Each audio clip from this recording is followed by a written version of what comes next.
Сиз түзгөн группанын соодасынан түшкөн пайдаларды көрүп кетели. Бул кантип командаңыз өсөт экен, кантип сиздин айлыгыңыз чыгат экен көрөлү. Мына сиз сол жакта мына өзүңүздүн адамдарыңыз менен 50 балл жасадылар. Сиз 50 балл жасадыңыз, 100 балл болду. Ал эми оң жактагы группаңыз менен мисалы үчүн 40 балл, 30 балл болуп отуруп 100 балл топтолду. Мына 200 баллга чыктыңыз. 200 баллда ушинтип чыгат. 600 баллда ушинтип чыгат. Мына көрөлү, 100 балл бул биринчи тепкич. Сиздин айлык алууда биринчи тепкичиңиз бул өтө аз, көп деп айтпайм. 3%, мына 3% 80 сомдон көбөйтүп отуруп 240 сом төлөйт экен. Биздин ар бир баллыбызга компания 80 сомдон төлөп берет экен. Ошонун 3% мына сизге 100 баллыңыз үчүн төлөп берет экен, 240 сом. Эгерде 120 балл болуп калса, анда 3%ды коесуз, 80 сомду коюп туруп калькуляторго чаксаңыз башка сумма чыгат. 400 сом тегергендей болуп калат. 200 балл болгондо сизге 6% менен төлөнөт экен. Мына байкасаңыз, соодаңыз, оборотуңуз көбөйгөн сайын сизге процентти же комиссияны чоңойтуп атат, пайызды көбөйтүп атат. 3%-дын ордуна 6% берди. 960 сом болду. Эгерде 220 балл болуп калса, анда 1000 бере болот. 600 балл болду мына. Кимдир бирөө 100 баллга жетүүгө жардам берип отуруп, кимдир бирөөгө 200 баллга жардам берип отуруп, өзүңүз 600 баллга чыктыңыз, сизге 9% менен 4300 сом төлөнөт экен. 1000 балл болду. Мына 1000 балл бул лидер звания статусу болот. Бул 12%, 9600. Грубо алсак 1000 деп болсок экен, 10000 грубо. 1,5 балл болгондо сиз вице-директор намына ээ болосуз. Сизге 15% төлөп берет экен. Бул 18000 сомду түзөт экен. Көпчүлүк адамдар мына банкта жакшы, көп жылдан бери стажы жакшы айлык алам дегендер мына 20000 тегерегинде алышат, мына 18000, 15000, 20000 алышат экен. Бул мына банкта иштегендердин айлыгы менен барабар экен.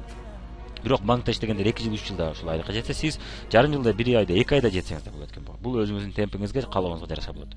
Вице-директор намында сиз 8 жолу көрсөтө турган болсоңуз, бонус материнство деген бар. Бонус материнство төрөгөн энелери үчүн экен.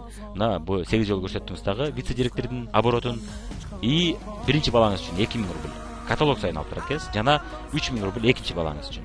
Экинчи, үчүнчү, төртүнчү жана андан башка балдарыңыз үчүн, Мисалы үчүн биринчи балаңыз төрөдүңүз дейли, буга чейин экинчи балаңызды мына төрөрдөн мурдун вице-директор болуңуз дагы 3000 рубльдан 17 жолу алсаңыз болот экен. Мына 17 каталог бою кошуп келсек, көбөйтүп келсек 51000 рубль болуп калат. Мына 1 жылда 51000 рубль. Мына банкта же башка мекемелерде иштегендер көбүнчө алар декретти отпускту 1 жылда 3 жолу алышат, 2 жолу алышат. Сиз болсо 17 жолу алып, мына 51000 рубль алып койсоңуз болот экен. 2000 балл болгондо сиз старший вице-директор намына ээ болосуз. Сиз 19% менен айлык алат экенсиз. 30000 тегерегинде айлык болуп калат экен. 3000 балл болгондо сиз директор болдуңуз. Сиздин айлыгыңыз 23% менен эсептелет экен. Бул 55000 сомду түзөт экен. 3200 болсо анда 60000 тегерегинде болуп калышы мүмкүн. Коюп, калькулятор коюп эсептеп койсоңуз болот. Директордук обороту сиз 8 жолу көрсөтө турган болсоңуз, сизге бир жолу төлөнчү 40000 рубль единовременный бонусун алат экенсиз. Жанагы сүрөттөгү чектер мына ушулар 40000 рубль, 60000 рубль дегендер ушулар экен да. 4000 балл болгондо сиз 23% менен алып атасыз, 73000 айлык. 5000 балл болгондо 92000 сом айлык. 7000 болгондо 128000. Мына сиз 100000 айлык алгыңыз келсе, анда 5000ден 7000 балга чейинки оборотты көрсөтүп турсаңыз, мына орточо 100000 сом айына алып турат экенсиз, же каталог сайын алып турасыз. Bir жылда 12 жолу эмес, 17 жолу 100 миллион алып турасыз. 1 миллион 700 миң болуп кетеби бир жылда, мына ушундай миллионер ушинтип болсоңуз болот экен. Ал үчүн албетте иштеш керек, көпчүлүк адамдарга ушул айлыктарга чыгууга жардам бериш керек, кимдир бирөөгө скидка арзандатуу менен алууга жардам берип отуруп ушул айлыктар жасалат. Бул айлыктар реалдуу, биздин Кыргызстандан бул айлыктарды алып аткандар толтура, мен өз көзүм менен аларды көп жылдан бери иштеп жүрөм, көрүп жүрөм.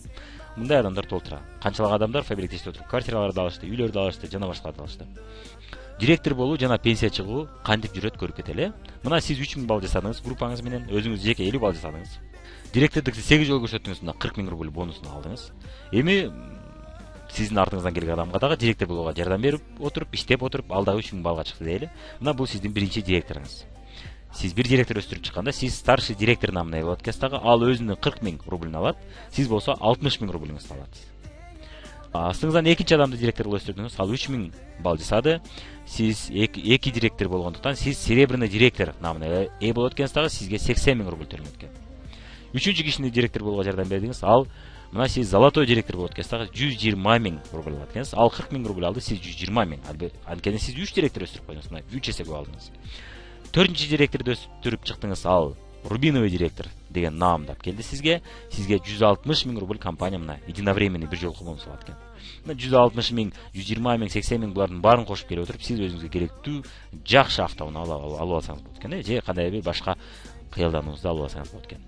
6 директор өстүрүп чыкканда сиз бриллиантовый директор намына ээ болот экенсиз. 240 000 рубль бир жолку бонус алат экенсиз. Эми автордук гонорар пенсия жөнүндө сүйлөшүп кетели. Мына ушул чектерди алып отурганча сиз айлыгыңызды да чоңойтуп атасыз. Анан каталог сайын сиздин директоруңуз оборот жасап атат, каталог сайын оборот жасап атат. Ошол оборот үчүн сизге компания автордук гонорар төлөйт, же пенсия башкача айтканда. Мына элдер пенсия алыш үчүн 20 жыл, 30 жыл, 40 жыл иштешет, Сиз болсо 5 жыл убактыңызды бөлүп, мына ушул автордук гонорарга жетип алсаңыз болот. 3 жылда жетсеңиз болот, 2 жылда жетсеңиз болот. Эми смотря кайсы гонорарды, гонорардын түрлөрү бар. Мына мисалы үчүн сиз бир директор өстүрдүңүз, 3000 балдан 80 сомдон төлөнүп отуруп 5% сизге автордук гонорар болуп тиет экен. 12 000 сом сизге төлөнүп атат. 12 000 сом пенсия. Сиздин директоруңуз сиз барсызбы, жоксузбу карабай иштей берет. Анткени ал өзүнүн айлыгын 30 000, 40 000, 50 000 алгысы келет. Андыктан ал иштей берет экен да, мына сизге ошол иштеп турган үчүн сизге пенсия чыгып турат экен.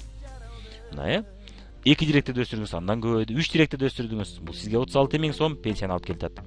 6 директорду өстүрүп чыгыңыз, 72 000 сом алыңыз. Мына 3 жылбы, 5 жыл өмүрүңүздү мына бриллиант болушка, 6 директор өстүрүшкө иштеп коюңуз, сизге 72 000 сом мына пенсия катары чыгып турат экен.